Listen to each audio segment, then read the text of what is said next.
여러분, 경험이 중요할까요? 중요하지 않을까요? 네. 경험은 중요합니다. 왜냐하면 우리가 어떤 시기에 어떤 경험을 했느냐에 따라서 우리의 삶과 삶의 질과 방향이 달라지는 경우를 많이 경험하게 됩니다. 그래서 어떤 경험을 했느냐에 따라서 전혀 다른 삶을 사는 경우들이 많은 것 같습니다.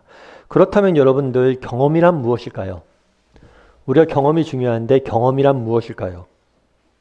사실 우리는 경험이라고 하면 사건 자체를 생각하기 쉽습니다.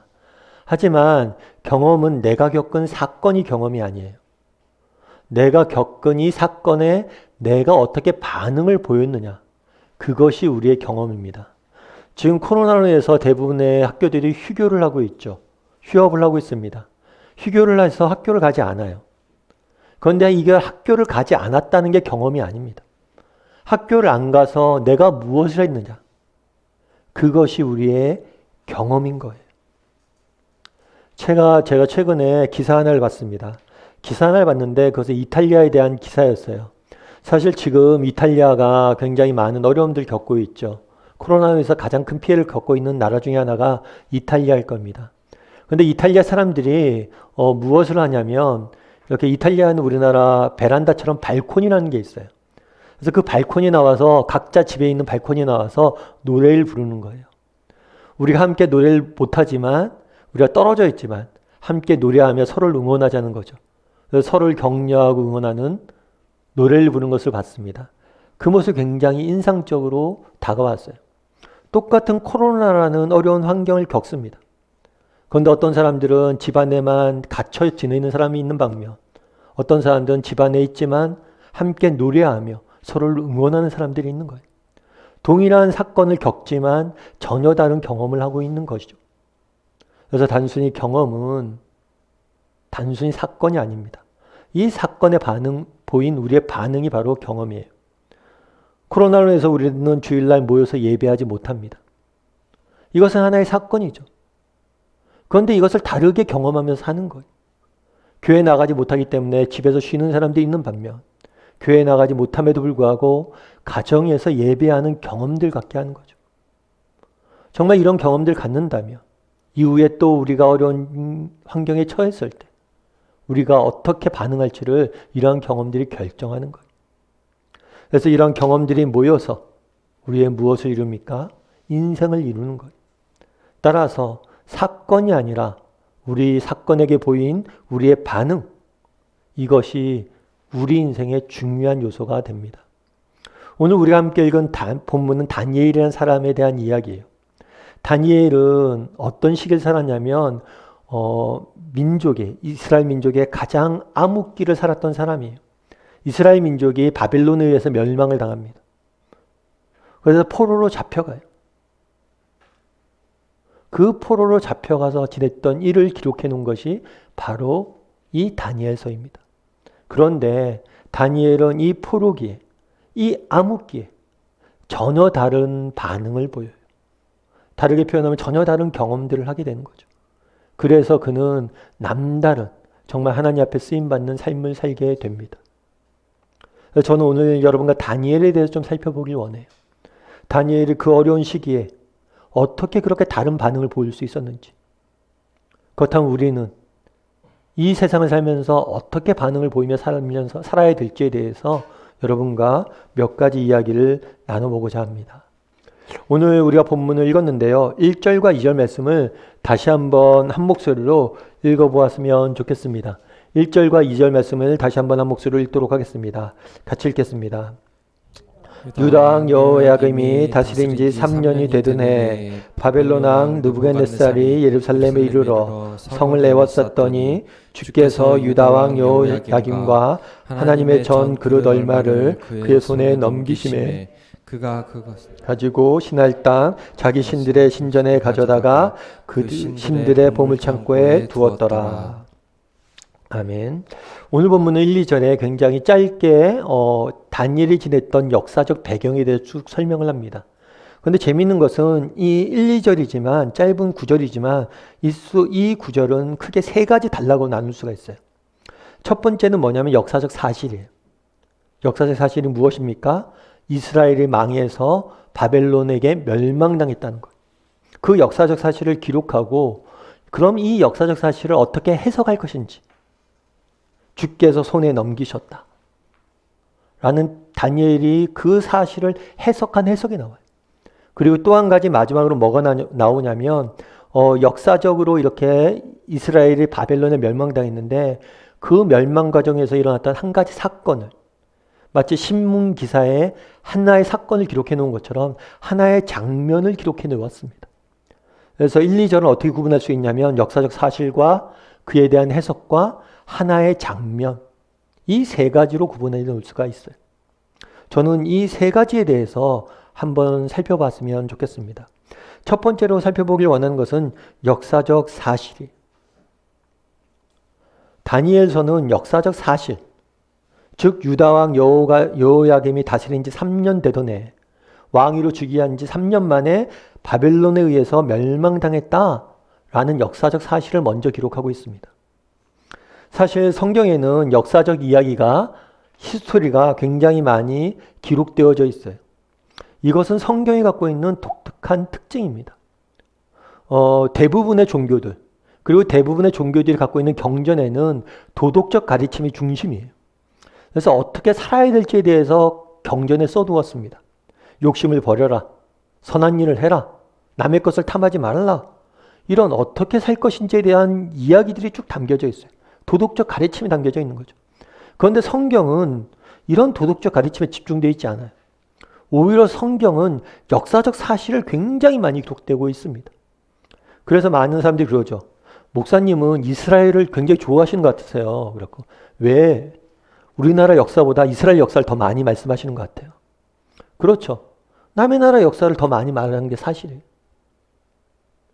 그럼 왜 성경은 다른 모든 종교들은 도덕적 가르침을 적어놨는데 성경은 역사적 사실을 기록해 두었냐는 거예요. 사실 많은 사람들이 믿지 않는 사람들이 그런 얘기를 많이 합니다. 성경은 인간이 지어낸 이야기다. 하나님도 인간이 만들어낸 거고 성경도 지어낸 이야기다 이렇게 이야기합니다. 하지만 그렇지가 않아요. 물론 인간이 지어낸 이야기들이 있습니다. 전설이나 신화. 그런데 이런 전설과 신화와는 성경은 구별이 돼요. 그럼 어떻게 구별이 될까요?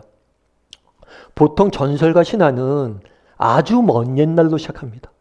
아주 먼 옛날에 이런 일들이 있었다. 그렇다면 왜 아주 먼 옛날, long time ago라는 아주 먼 옛날 이야기로 시작할까요? 왜냐하면 아주 먼 옛날 이야기로 시작해야지 확인할 수 있는 방법이 없어요. 아주 먼 옛날 그랬다는데 어떻게 확인할 거예요? 그런데 성경은 결단코 아주 먼 옛날에 대한 이야기가 기록되어 있지 않습니다. 성경은 오늘 여기서 일어난 일에 대해서 기록하고 있어요. 대표적인 예가 예수님의 부활이겠죠. 예수님께서 부활하십니다. 성경은 예수님의 부활하셨다 이야기하고 예수님의 부활하신 모습을 목격한 사람들의 이름까지 기록해놨어요. 그런데 재미있는 건 뭐냐면 이 사람들이 지금 살아있다라고 기록하고 있어요. 대부분 살아있다는 거예요. 그러니까 네가 궁금하면 정말 이것이 궁금하면 그 사람들에게 물어보라는 거예요. 반대로 이야기하면 이렇게 지금 증인이 많고 이 사람들이 다 살아있는데 어떻게 거짓말을 기록하겠어요? 성경은 아주 먼 옛날에 대한 이야기가 아니에요. 오늘 여기서 일어난 일들에 대해서 기록되어 있어요. 따라서 성경은 지어낸 이야기가 아니에요. 왜냐하면 오늘 여기서 일어난 일들을 본 것들을 기록해 놓은 거예요. 그리고 그 본 것들을 기록할 당시에 많은 사람들이 살아 있었어요. 물론 그런 식으로 얘기할 수 있겠죠. 물론 성경에도 맞는 얘기도 있겠죠. 하지만 꾸며낸 이야기도 있지 않겠습니까? 역사적 사실도 있지만 나머지는 사람들이 지어낸 이야기 아닙니까? 이렇게 이야기할 수도 있어요. 근데 우리가 한 가지 기억해야 될 것이 있어요. 역사적 사실을 조작하는 건요, 힘이 있는 사람들이 하는 겁니다. 예를 들어서 우리나라 같은 경우에는 일제강점기가 있었죠. 일본이 우리나라를 침공해 와서 우리나라를 잠시 점령했던 때가 있었어요. 그랬을 때 한국의 역사가 왜곡됩니까? 일본의 역사가 왜곡됩니까? 한국의 역사가 왜곡되죠. 왜요? 힘이 없기 때문이에요. 오늘 본문에 보면 유대인들이 망했다라고 그래요. 나라가 뺏겼습니다. 멸망당했습니다. 수백 년 멸망당했어요. 그러면 그렇게 힘없는 민족이 어떻게 역사를 조작합니까? 역사를 조작하는 강자가 하는 거예요. 근데 유대인들은 한 번도 강자였던 적이 없어요. 뿐만 아니라 성경을 기록한 사람들은 조작할 의지가 없어요. 다르게 이야기하면 전설이나 신화 같은 경우에는요, 지어낸 이야기잖아요. 그러다 보니까 시간이 흐르면서 버전이 변해요. 조금씩 사람들이 추가를 합니다. 수정을 내요. 왜 추가하고 수정할까요? 지어낸 이야기이기 때문에. 지어낸 이야기인 걸 알기 때문에 플러스하는 거예요. 그런데 성경은 전혀 그러지가 않아요. 수백 년 전에 기록된 성경이나 수백 년 후에 발견된 성경이나 내용이 똑같아요. 심지어 성경을 읽다 보면 앞뒤가 안 맞는 얘기도 있어요. 심지어 성경을 읽다 보면 어떤 성경은 없음이라고 되어 있는 데도 있어요. 심지어 성경을 읽다 보면 너무나 부끄러운 이야기들도 있어요. 그런데 그런 걸 웬만하면 뺄 수도 있잖아요. 종교 지도자의 부끄러운 모습도 뺄 수도 있는데 빼지 않아요. 그대로 적어놔요. 다윗의 부정이나 베드로의 실패나 모든 것을 적어놓습니다. 오늘 본문 다니엘도 마찬가지예요. 다니엘의 얘기는 그런 얘기예요. 다니엘이라는 사람이 바벨론 포로로 잡혀가서 바벨론 왕을 잘 섬기면서 잘 먹고 잘 살았다는 이야기예요. 만약에 일제 식민지 시대에 동경에 누가 넘어가서, 한국 사람이 넘어가서 일본 천황을 섬기며 잘 먹고 잘 살았다는 얘기를 기록해 놓는 역사가 있습니까? 그걸 기록해 놓을 이유는 없어요. 그럼에도 불구하고 성경은 기록해 놔요. 왜요? 지어낸 얘기가 아니기 때문에. 성경은 철저히 역사적 사실을 기록해 놓은 책입니다. 그렇다면 왜 성경은 역사를 기록해 두었을까요? 이유는 한 가지예요. 역사 속에서 일하신 하나님이 오늘 우리 가운데도 동일하게 일하심을 보여주기 위함이에요. 왜 우리가 이스라엘 역사를 배워야 됩니까? 왜 다니엘의 역사를 배워야 돼요? 다니엘이 경험한 하나님께서 오늘 우리에게 동일하게 역사할 것이기 때문이에요. 안타까운 점은 뭐냐면 이 사실에 대해서 우리가 너무 자주 잊는다는 거죠. 그래서 역사학자 아놀드 토인비는 이렇게 이야기합니다. 인류의 가장 큰 비극은 지난 역사를 통해서 아무런 교훈을 얻지 못한다는 거다. 역사를 배워요. 근데 역사를 통해서 아무것도 교훈을 얻지 못한다는 거예요. 성경을 통해서 배웁니다. 하나님이 다니엘에게 어떻게 일하셨는지. 그런데 이걸 배우지 못하니까 그 시대에 가졌던 사람들의 두려움과 절망을 우리도 그대로 느끼며 살아가는 거예요. 우리가 정말 이 역사 속에서 일하셨던 하나님을 배우게 된다면 오늘 우리는 다르게 살 수 있는 거예요. 그렇다면 오늘 다니엘이 기록해 놓은 역사적 사실, 유다 왕 여호야김이 다스린 지 3년이 되던 해 바벨론 왕 느부갓네살이 예루살렘에 이르러 성을 에워쌌다는 이 사실에게서 우리가 배울 수 있는 것은 무엇이냐는 거예요.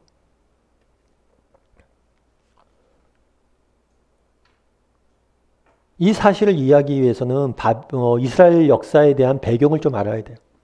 이스라엘은 위치가 굉장히 독특한 위치에 있어요. 어떤 위치에 있냐면 유럽과 아시아와 아프리카가 만나는 중간에 있어요. 그러다 보니까 유럽에서 로마와 같은 제국이 발달하면 이 제국이 아시아로 확장해 가려면 반드시 이스라엘을 거쳐야 돼요. 반대로 아시아에서 바벨론이나 아수르나 페르시아 이런 나라가 발전하면 유럽이나 아프리카로 가기 위해서 반드시 이스라엘을 거쳐야 돼요. 그래서 이스라엘은 늘 주변 강대국의 정중앙에 끼어있는 나라예요. 그 당시 다니엘이 활동했을 당시에 아시아 쪽에서 바벨론이라는 강대국이 형성이 됩니다. 그래서 이 강대국이 사실은 이스라엘을 치료한 게 아니에요. 어디를 공격하려고 했냐면 애굽을 공격하려고 했어요. 애굽과 바벨론이 맞서고 있었던 거죠. 그랬을 때 여호야김이 무엇을 했냐면 애굽 편에 듭니다. 애굽을 의지해요. 애굽과 동맹을 맺고 애굽이 우리를 지켜줄 거라고 말해요. 그랬을 때 많은 선지자들이 하나님이 말씀하십니다. 여호야김아, 네가 애굽을 의지해서는 안 된다. 네가 의지해야 될 대상은 나 하나님이다. 그럼에도 불구하고 이걸 믿지 않습니다. 받아들이지 않아요. 그래서 결국에 여호야김 3년에 망하게 되죠. 다니엘은 짧게 기록해 놓았습니다. 왜 이걸 기록해 놓았을까요? 너희가 여호야김을 알지 않냐? 여호야김이 그때 애굽을 의지했고 애굽이 우리나라를 지켜줄 거라고 믿었지만 그 결과 어떻게 됐느냐? 우리가 이렇게 망하지 않았느냐? 이걸 통해서 다니엘이 묻고 싶은 게 무엇입니까? 우리는 무엇을 의지하며 살아가야 되냐는 거예요. 여러분, 우리는 무엇을 의지하며 살아가야 됩니까? 최근에 코로나로 인해서 여러 기사 중에 많이 나오는 기사가 마스크에 관련된 기사죠. 그래서 지금도 뭐 마스크 대란 이런 이야기도 합니다. 그래서 곳곳에서 마스크를 사기 위해서 줄 서 있는 그런 풍경들을 우리는 자주 보죠. 그리고 공적 마스크도 뭐 9시부터 팔기 시작하면 3, 40분 만에 다 팔린대. 그럼 왜 마스크를 사려고 사람들이 이렇게 줄 설까요? 마스크가 코로나로부터 우리를 지켜줄 거라고 믿기 때문이겠죠. 그걸 믿으니까 이렇게 줄 서는 거잖아요. 그런데 정말 마스크가 우리를 지켜줄 수 있을까요? 여러분, 마스크를 쓰면 정말 안전합니까? 정말 코로나로부터 우리를 지켜줄 수 있는 것, 그것이 마스크입니까? 정말 코로나로부터 우리를 지켜줄 수 있는 것은 마스크가 아니에요.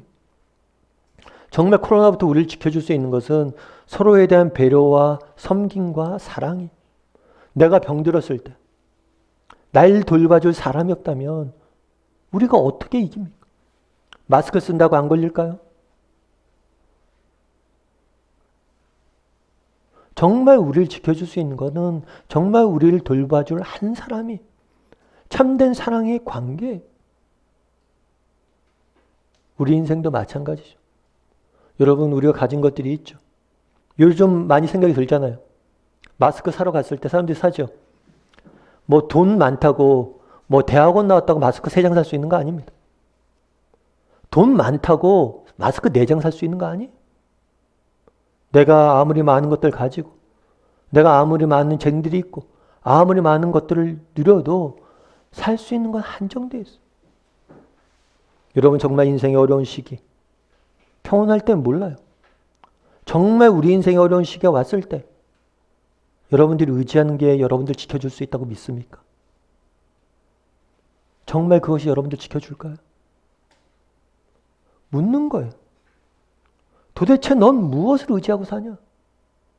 여러분, 우리는 무엇을 의지하고 삽니까? 무엇이 우리를 과연 지켜줄 수 있을까요? 우리를 지켜줄 수 있는 분은 오직 한 분 하나님밖에 없습니다. 그리고 우리를 지켜줄 수 있는 것은 참된 사랑의 관계밖에 없어요. 정말 나를 돌봐줄 한 사람, 나와 함께 짐을 질 한 사람, 그 사람과 사랑의 관계밖에 없습니다. 그날에 왜 이 역사적 사실을 기록해 두었을까요? 우리도 물어봐야 됩니다. 우리는 무엇을 의지하며 살아가는 사람인지. 바라기는 우리 다음의 식구들이 정말 하나님 한 분을 의지할 수 있는 사람이 되었으면 좋겠습니다. 그리고 사랑이신 하나님, 참된 사랑의 관계, 서로가 정말 그런 사랑의 관계가 되고 참된 사랑의 관계 가운데 정말 우리의 유일한 소망이 있음을 믿고 의지할 줄 아는 저와 여러분이 되기를 주님의 이름으로 소원합니다. 두 번째로 살펴보길 원하는 것은 역사적 사실을 기록했는 다음에 뭘 기록해놨냐면 이 사실에 대한 해석을 기록해놨어요. 해석의 2절 앞부분이에요. 2절 앞부분에 예를 들어서 그런 거잖아요. 지금 이스라엘이 바벨론에 의해서 멸망당했습니다. 그런데 이 멸망당했던 것을 해석을 내놔요. 다니엘이 뭐라고 해석해 놨냐면 주께서 유다 왕 여호야김과 하나님의 전 그릇 얼마를 그의 손에 넘기셨다. 세상 그렇게 얘기한 거예요. 야, 이스라엘이 외교 정책을 잘못 펴서 바벨론에게 멸망당했다. 이스라엘이 군사력이 부족해서 바벨론에 멸망당했다. 이스라엘이 힘이 약해서 바벨론에 멸망당했다. 이렇게 이야기하는데 다니엘은 그렇게 이야기했잖아요. 이스라엘을 멸망당한 게 아니라 주께서, 하나님께서 이스라엘을 바벨론의 손에 넘기셨다. 주께서 넘기셨다라고 해석하고 있는 것. 그렇다면 왜 다니엘은 하나님이 손에 넘기셨다라고 기록해 두었을까요? 그것은 다니엘이 하나님의 주권을 인정한 거예요. 그 당시 다니엘은 나라를 잃었습니다. 성전이 파괴되었어요. 많은 사람들이 포로로 끌려갔습니다. 전쟁 가운데 많은 사람들이 죽었고 어린아이들과 정말 많은 어머니들과 힘없는 사람들이 죽어나갔어요. 뿐만 아니라 결국에 그들의 포로로 질질 끌려서 낯선 땅에 끌려가야만 됐어요. 하루아침에 모든 것을 잃어버려야만 된 거예요. 제가 최근에 코로나 확진자가 쓴 글을 읽었어요. 근데 그런 얘기를 적어놨더라고요. 남편이 어느 날 집에 들어왔는데 열이 많이 났대요. 열이 많이 나서 이상하다 했었는데 남편이 나중에 보니까 코로나 확진자가 된 거예요. 그래서 자기도 검사를 받으니까 확진자가 된 거죠. 확진자가 되니까 바로 온 집이 방역을 하고 자기는 바로 격리병동에 가버린 거예요. 그런데 그날 밤에 밤새 잠이 하나도 안 왔대요. 하루아침에 모든 것으로부터 격리돼서 홀로 병실에 있는 거예요. 그 심정이 정말 말로 다 할 수 없더래요. 하물며 하루아침에 나라를 잃고 가족을 잃고 포로가 되어서 외국에 간다는 게 정말 얼마나 기가 막힌 상황이었겠어요. 그런데 다니엘은 자신에게 임한 이 고통을 뭐라고 고백합니까? 하나님께서 넘기신 거다. 다르게 이야기하면 하나님께서 특별한 목적과 계획과 돌보신 가운데 이 일들은 일어난 거다. 그냥 우연히 의미 없이 일어난 것이 아니라 하나님께서 특별한 목적과 계획을 가지고 이것들을 허용한 것이다. 라고 고백하는 거예요. 다니엘이 어떻게 바벨론에 가서 남다른 삶을 살 수 있었습니까? 그가 이런 고백이 있었기 때문이에요. 다르게 이야기하면 그는 자신에게 일어난 이 고통을 하나님의 시각에서 해석할 수 있었기 때문이에요. 인생은 시선입니다. 어떤 관점으로 바라보느냐에 따라서 우리는 전혀 다르게 반응할 수 있는 거예요. 우리 기독교인들은 무엇을 믿습니까? 우리 인생의 모든 것은, 내가 경험하는 모든 것들은 하나님의 주권 아래서 일어난 일이라고 믿는 거예요. 그래서 저는 가끔 이렇게 군대에 가는 우리 형제들 있으면 기도해 줄 때 그런 기도 많이 합니다.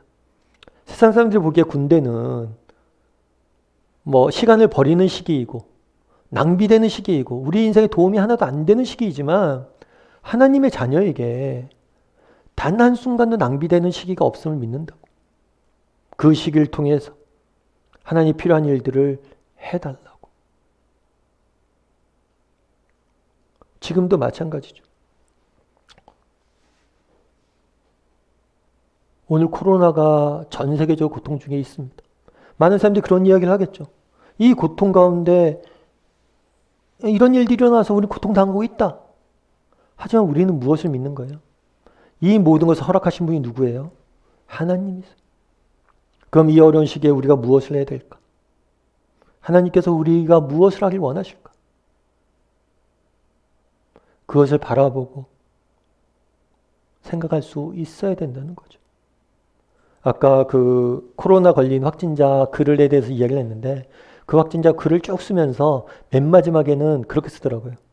그래도 감사할 것이 되게 많다고. 그래서 맨 마지막에 감사로 다 끝나요. 어떤 감사가 있냐면 우선 내가 이렇게 병이 걸렸는데 치료받을 수 있는 이런 병실이 있어서 치료해주는 간호사들이 있어서 감사하다고.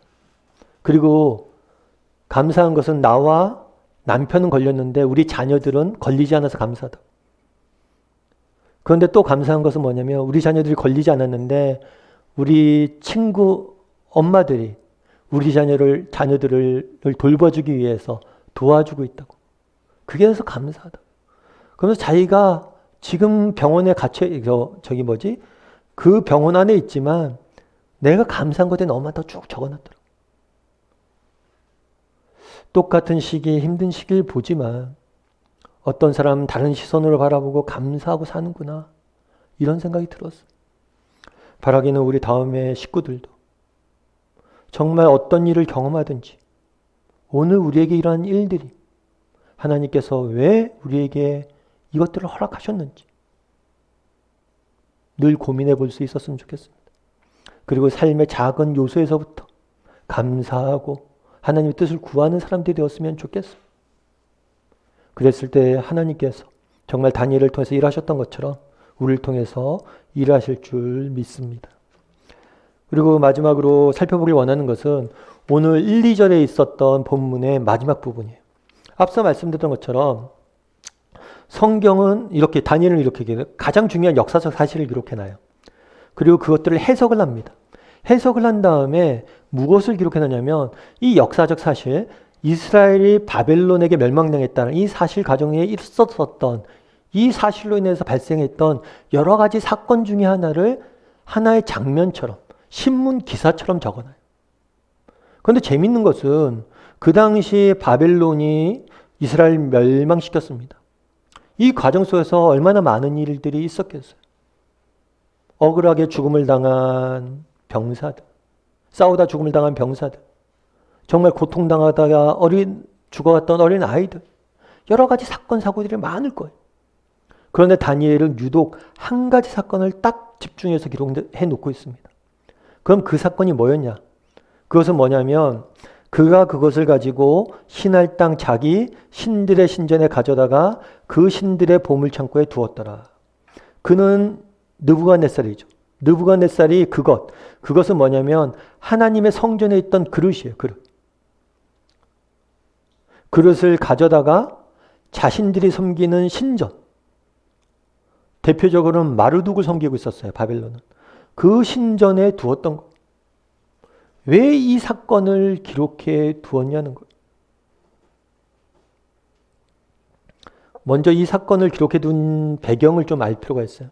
그 당시 사람들은 어떤 생각이 있었냐면 각 민족과 국가 간의 전쟁은 단순히 국가와 민족 간의 전쟁이 아니라 그들이 섬기는 신끼리의 대결이라고 봤어요. 그래서 예를 들어서 바벨론이 이스라엘을 이겨요. 그러면 이건 바벨론이 이스라엘을 이긴 게 아니라 바벨론이 섬기는 신인 마르둑이 이스라엘에 섬기는 신인 여호와를 이긴 걸로 본 거예요. 그래서 성전에 쓰는 물건을 가져갔다는 것은 어떤 의미냐면 여호와가 패배해서 졌기 때문에 마르둑에게 무릎 꿇었다. 패배해서 절망 가운데 있었다라는 상징으로서 가져간 거예요. 그렇다면 왜 다니엘은 이 사건을 기록해 두었을까요? 사실 그런 게 있겠죠.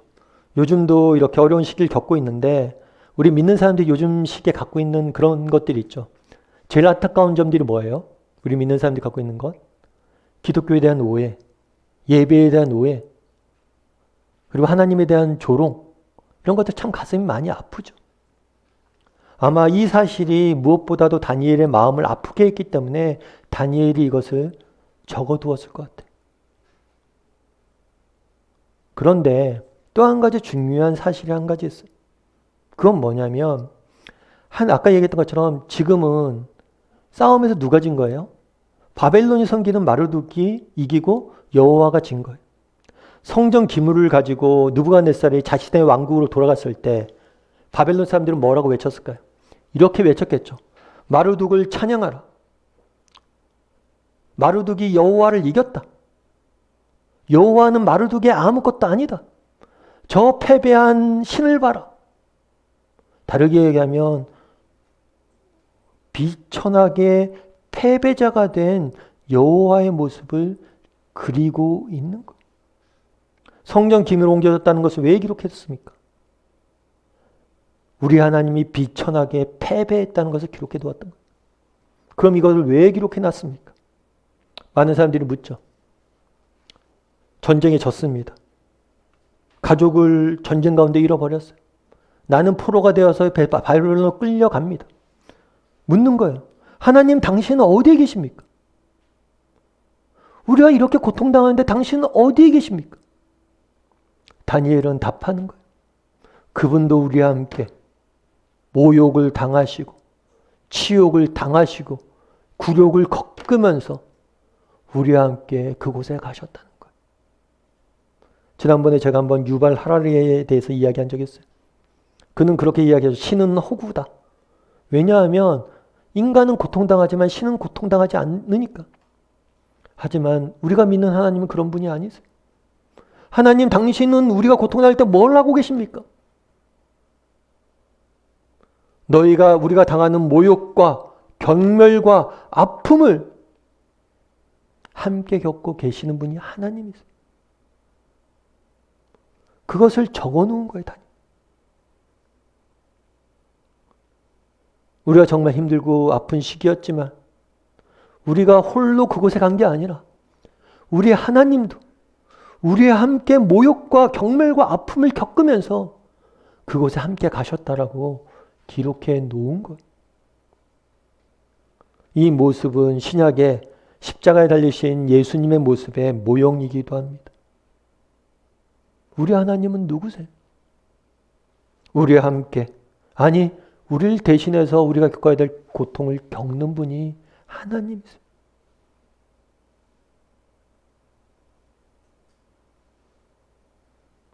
다니엘은 이야기합니다. 왜 우리가 망했는지 기억하자. 우리가 의지해야 될 대상이 누구인지 우리는 기억해야 된다. 뿐만 아니라 우리가 기억해야 될 것이 있다. 그것은 무엇이에요? 하나님의 주권. 하나님이 우리에게 이런 어려움들을 허락하신 것은 특별한 계획과 목적을 가지고 허락하신 거다. 뿐만 아니라 한 가지 더 기억할 것이 있다. 뭐냐면 그분은 우리와 함께 계시다는 거예요. 내 아픔을 아시다는 거예요. 여러분, 우리가 고통 중에 있습니까? 절망 가운데 있습니까? 기억할 것이 두 가지가 있어요. 첫째, 하나님의 계획과 목적. 둘째, 그분이 나와 함께 하신다. 이걸 믿고 바벨론과 같은 세상에 가는 거예요. 예전에 노블이라는 영화가 상영된 적이 있습니다. 이 영화는 그렇게 인기를 끌었던 영화는 아니에요. 그런데 이 영화는 크리스티나 노블이라는 사람의 실제 인물의 이야기를 그린 영화예요. 이 인물은 세계에서 가장 존경받는 20인의 여성 가운데 꼽힌 분이기도 해요. 굉장히 많이 존경을 받는 분이에요. 그런데 그의 삶을 보면 사실은 그렇게 존경받을 만한 배경이 없어요. 예를 들어서 어떤 존경받을 만한 인물이 있으면 그 인물은 굉장히 뛰어난 학력을 갖고 있거나 좋은 배경을 갖거나 뭔가 대단한 면들이 있어야 되는데 이분은 대단한 면이 있는 분이 아니에요. 이분은 아일랜드에 있는 빈민가 출신이에요. 아버지는 알코올 중독자에다가 폭군이에요. 가족들을 때려요. 아버지가 제 역할을 못하니까 어렸을 때부터 온 가족이 돈벌이, 생업의 현장에 뛰어들었어야 돼요. 그런데 안타깝게도 정말 유일하게 기댈 수 있는 어머니마저도 일찍 돌아가십니다. 그래서 어머니가 죽은 다음에는 가족들이 뿔뿔이 흩어져요. 그래서 수녀원에 보여져서 수녀원에서 어린 시절에 보육을 받으며 자라게 됩니다. 나중에 자라난 다음에 큰 다음에는 영국으로 돌아와요. 영국에 돌아와서 일도 하고 가정도 꾸립니다. 그런데 결혼을 했지만 결혼 생활이 행복하지가 않았어요. 남편도 문제가 너무나 많았어요. 그래서 너무나 어려운 시기를 겪게 됩니다. 그러다가 우연치 않게 베트남 전쟁에 대한 참상에 대한 이야기를 들어요. 그런데 그 베트남 전쟁에 대한 참상의 이야기를 듣는데 어린 시절 자신의 모습을 보는 것 같아서 너무나 마음이 안타까웠대요. 그래서 가진 걸 아무것도 없는데 베트남에 그냥 갑니다.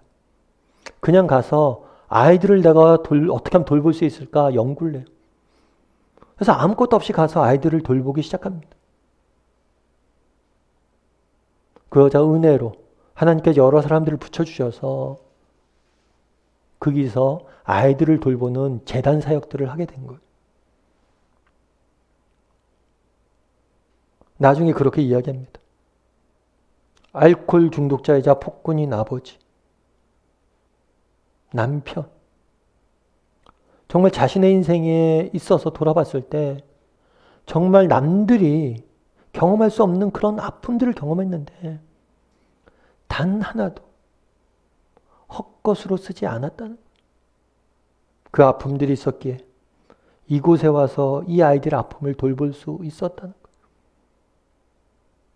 이 노블이 돌본 아이들은 그 베트남에서도 버린 아이들이, 쓸모없는 아이들이라 불리며 버린 아이들, 그런 아이들을 돌본 거. 어떻게 돌볼 수 있었습니까? 내 아픔이 있었고 이 아픔을 하나도 하나님께서 허탄하게 쓰지 않았기 때문이라고 말하는 거예요.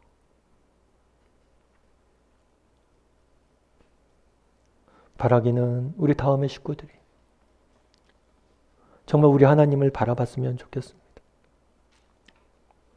정말 내 인생의 큰 고통 가운데서도 목적과 계획을 갖고 일하시는 하나님, 나와 함께 지금 눈물을 흘리는 하나님, 그 하나님을 바라봄으로 정말 힘든 시기고 어려운 시기지만 이 시기를 다르게 살아갈 줄 아는 저와 여러분이 되기를 주님의 이름으로 소원합니다.